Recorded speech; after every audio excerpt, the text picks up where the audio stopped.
Bismillah. Assalamualaikum warahmatullahi wabarakatuh.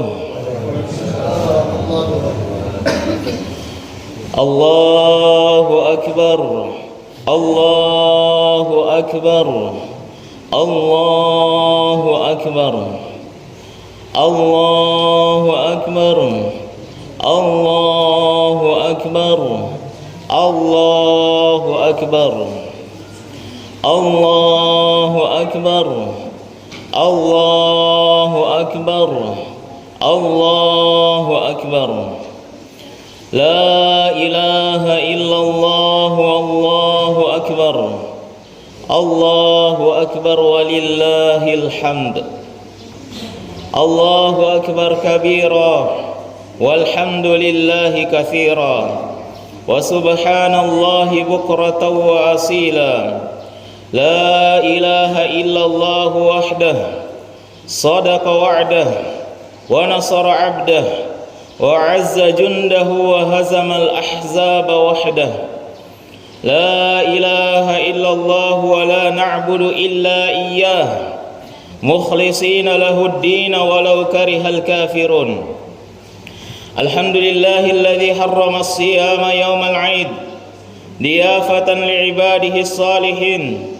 Ashhadu an la ilaha illallah wahdahu la syarika lah wa ashhadu anna Muhammadan 'abduhu wa rasuluh. Allahumma salli wa sallim wa barik ala nabiyyina Muhammad wa ala alihi wa ashabihi wa man tabi'ahum bi ihsanin ila yaumiddin. Amma ba'd. Faya ayyuhal mu'minun usikum wa nafsi bitaqwallah faqad fazal muttaqun wattaqullaha haqqa tuqatih wa la tamutunna illa wa antum muslimun. Allahu akbar. Allahu akbar. Allahu akbar walillahil hamd. Ma'asyiral muslimin, jamaah salat Idul Fitri rahimakumullah. Puji dan syukur kita haturkan kepada Allah Subhanahu wa taala yang telah memberikan kenikmatan ibadah kepada kita, khususnya pada bulan suci Ramadan yang baru saja kita lalui. Bahkan ibadah salat Id kita pada pagi hari ini. Untuk itu kita berharap semoga semua itu dapat mengokohkan keimanan dan ketakwaan kita kepada Allah Subhanahu wa taala di dalam menjalani sisa kehidupan kita di dunia ini. Ketakwaan yang membuat kita bisa keluar dari berbagai macam persoalan hidup dan mengangkat derajat kita menjadi umat yang mulia di hadapan Allah Subhanahu wa taala. Salawat serta salam semoga senantiasa Allah limpahkan kepada teladan kita Nabiullah Muhammad sallallahu alaihi wasallam, kepada keluarganya, para sahabat dan para pengikutnya yang senantiasa mengikuti ajaran beliau dengan baik sampai hari kiamat. Allahu akbar walillahil hamd. Pagi ini kita memiliki perasaan yang sama, yaitu perasaan gembira. Gembira bukan karena banyak makanan di rumah kita. Gembira bukan karena pakaian baru yang kita pakai, tetapi kita bergembira karena berada di dalam suasana kesucian jiwa, kebersihan hati setelah kita melaksanakan ibadah di bulan suci Ramadan. Rasulullah sallallahu alaihi wasallam bersabda, "Inna Allah azza wa jalla farada siyama Ramadana wa sanantu qiyamahu faman shamahu wa qamahu ihtisaban kharaja minad dunya minadz dzunubi kayaumi waladathu ummuhu." Allah yang maha mulia lagi maha tinggi mewajibkan puasa Ramadan, dan aku menyunnahkan salat malam harinya. Barang siapa yang puasa Ramadan dan salat malam dengan mengharap ridha Allah, maka dia akan keluar dari dosa-dosanya seperti bayi yang baru dilahirkan oleh ibunya. Hadis riwayat Ahmad. Jamaah sekalian yang dimuliakan oleh Allah, Ramadan telah berlalu meninggalkan kita. Seharusnya kita merasa sedih. Namun di sisi lain kita merasa bergembira dengan datangnya hari raya Idul Fitri. Namun ketika di bulan suci Ramadan, semangat kita untuk beribadah kepada Allah Subhanahu wa taala begitu tinggi, atau kita bersemangat melakukan kebaikan-kebaikan di bulan suci Ramadan, seharusnya setelah keluar dari bulan suci Ramadan kita tetap terus bersemangat dan istiqomah untuk beribadah dan melakukan kebaikan-kebaikan kepada Allah Subhanahu wa taala. Allah menyebutkan di dalam Al-Qur'an, "Wa'bud rabbaka hatta ya'tiyakal yaqin." Dan sembahlah Tuhan kalian sampai datangnya al-yakin. Yang dimaksud dengan al-yakin adalah kematian.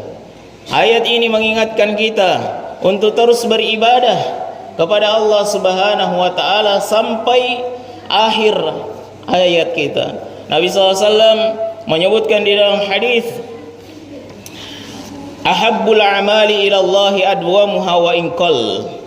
Bahwa amalan yang paling dicintai, disenangi oleh Allah Subhanahu wa taala itu adalah amalan yang dilakukan secara terus-menerus, walaupun amalan itu sedikit. Allahu Akbar walillahil hamd. Baik dan buruknya perilaku seseorang sangat tergantung pada bagaimana keadaan hatinya. Bila hatinya baik, maka baik juga perilaku orang itu. Dan sebaliknya, bila hatinya buruk, maka buruklah perilaku orang itu.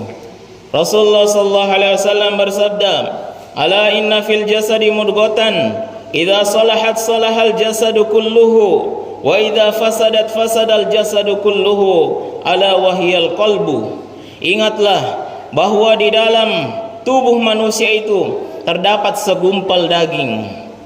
Apabila dia baik, maka baik semua anggota tubuhnya.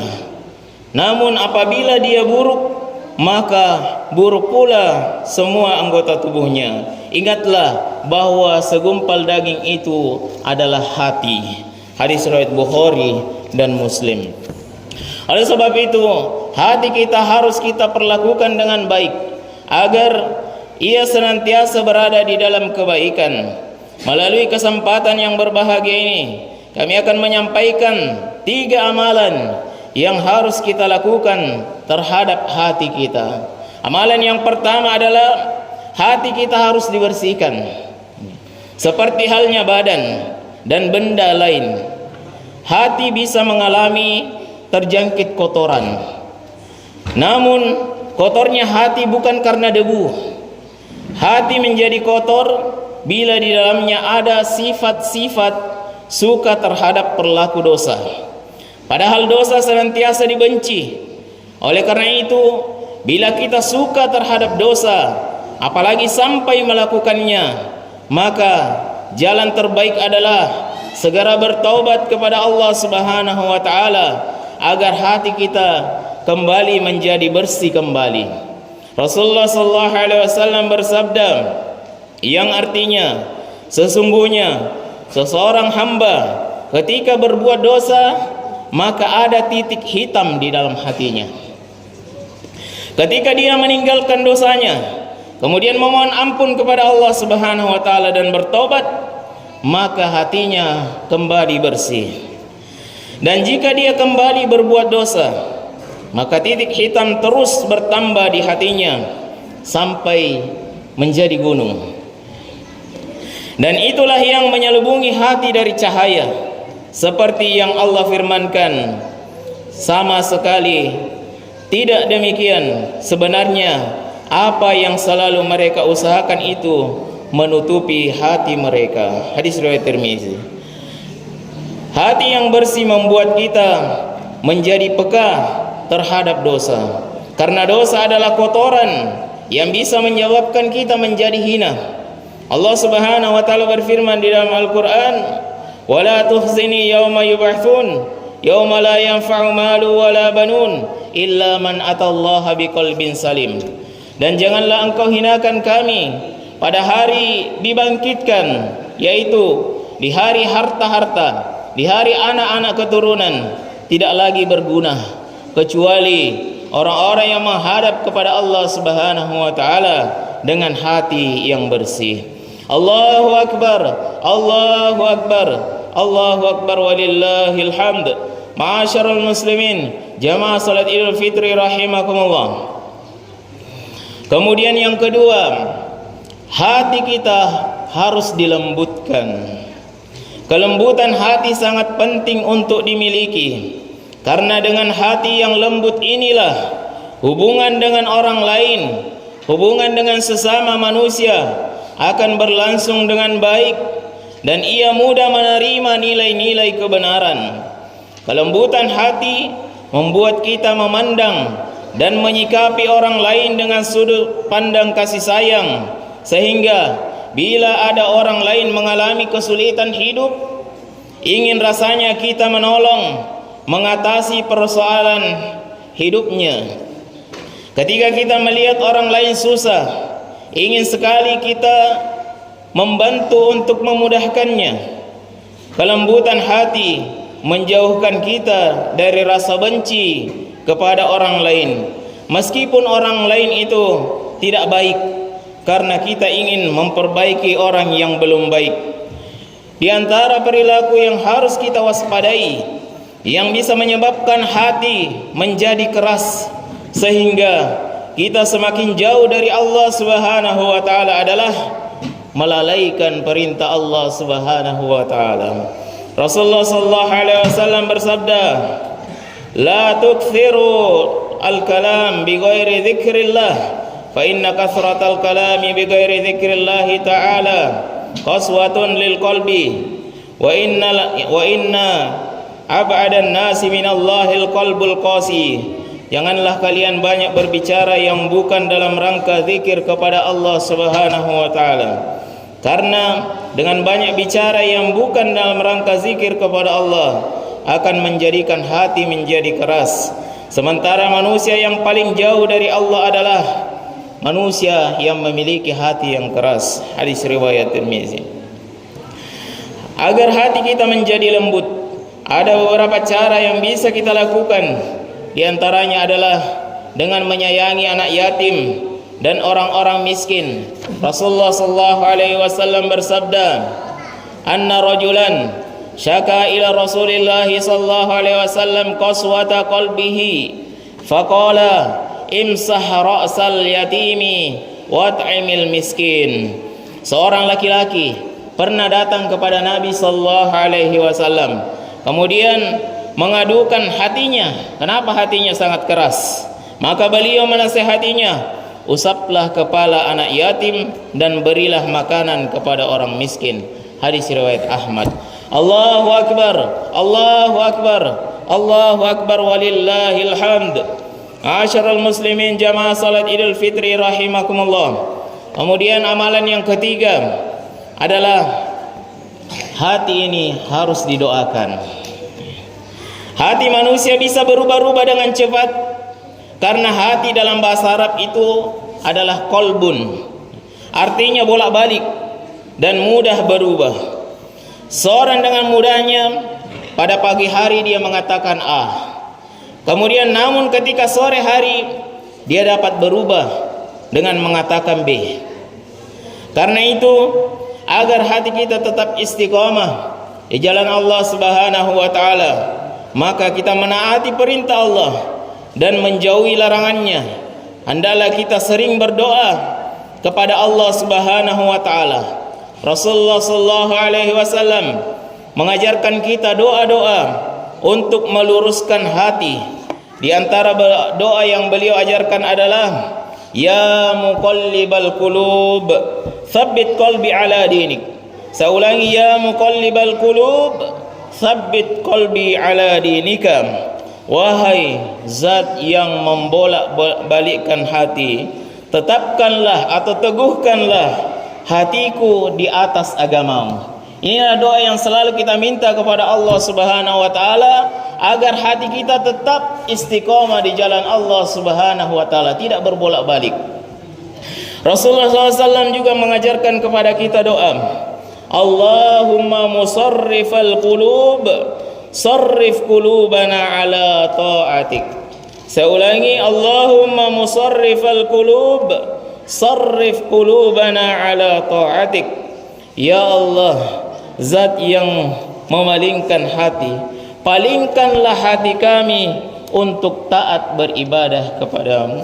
Allahu Akbar walillahil hamd. Ma'asyiral muslimin jamaah salat Idul Fitri rahimakumullah. Itulah 3 perkara yang harus kita lakukan terhadap hati kita. Dengan melakukan 3 perkara ini, insyaallah perbaikan terhadap diri, perbaikan terhadap keluarga, terhadap masyarakat dan seluruh umat Islam akan dapat dilakukan setelah kita meninggalkan bulan suci Ramadan ini. Saya ulangi, yang pertama tadi adalah bahwa hati kita harus dibersihkan. Dibersihkan dari segala macam dosa dan maksiat. Kemudian yang kedua, hati kita harus kita lembutkan.